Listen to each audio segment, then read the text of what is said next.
I said, I'm leaving. He says, where are you going? I said, I got a job offer. What kind of job offer did you get? As a comedian, Omaha, Nebraska. I'm going to go open for a band. And the tears just started to flow down his face. I said, what's the matter? He says, you don't know how tough it's going to be. I said, it's what I want to do. He says, does it make you happy? I said, yeah. He said, okay.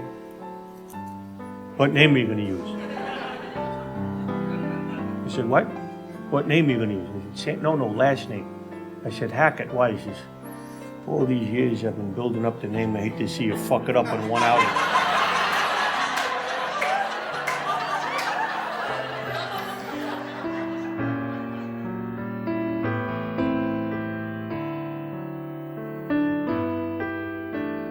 I started writing a book at the behest of my wife about my father, Buddy Hackett. And in the middle of it all, I said, wow, these stories are so good. And I've been telling them for years to friends. I should be telling these on stage to the public. I bet they'd love to hear them. And that's what this is about. This is about my life with my father, Buddy Hackett, America's funniest comedian for half a century. My 10 years of touring with him, being his opening act, being his best friend, hanging out with him on the set, growing up with him, life lessons. I've been telling stories about my father since the first time I ever stood on stage. A big producer once told me, give me a show with 3 big audience laughs in it, and you'll have a hit. Came out with the pendant hanging like that.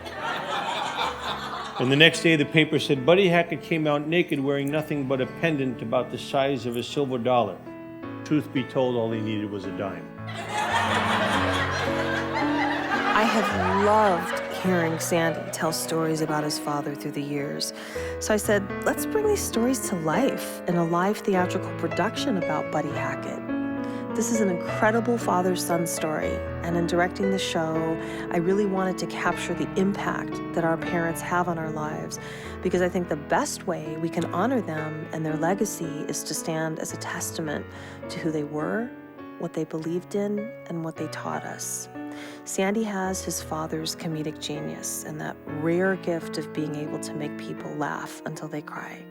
But most people don't see his other side, the serious side of great emotional depth and complexity. Quiet, humble, and very private. In 1961, my father said ass for the first time on stage. He believed if it's dirty, it's not funny. And if it's funny, it's not dirty.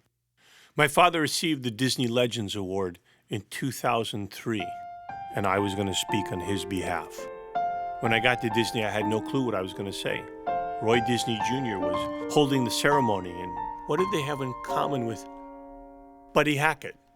Not clean. Still, but I'm looking at Roy Disney, and behind him is the Disney building. And carved in the Disney building, about 6, 7 stories high, are the 7 dwarves carved in stone, 20, 30 feet high, holding up the roof of the Disney building. And it dawned on me, Disney loves things that are short, fat, and funny.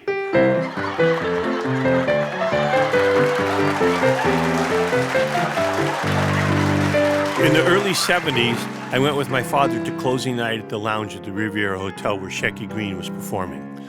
Every entertainer in town was there, and they had all been introduced except for my father and Frank Sinatra.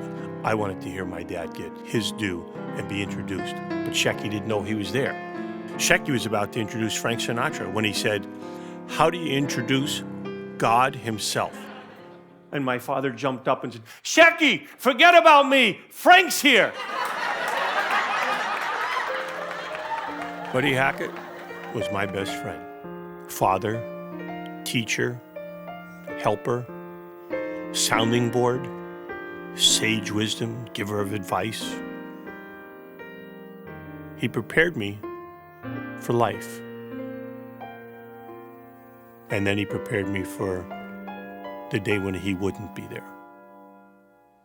One day he came to see me work at a comedy club.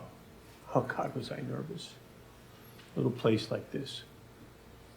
And when the show was over, he said, you're ready. He said, you're ready.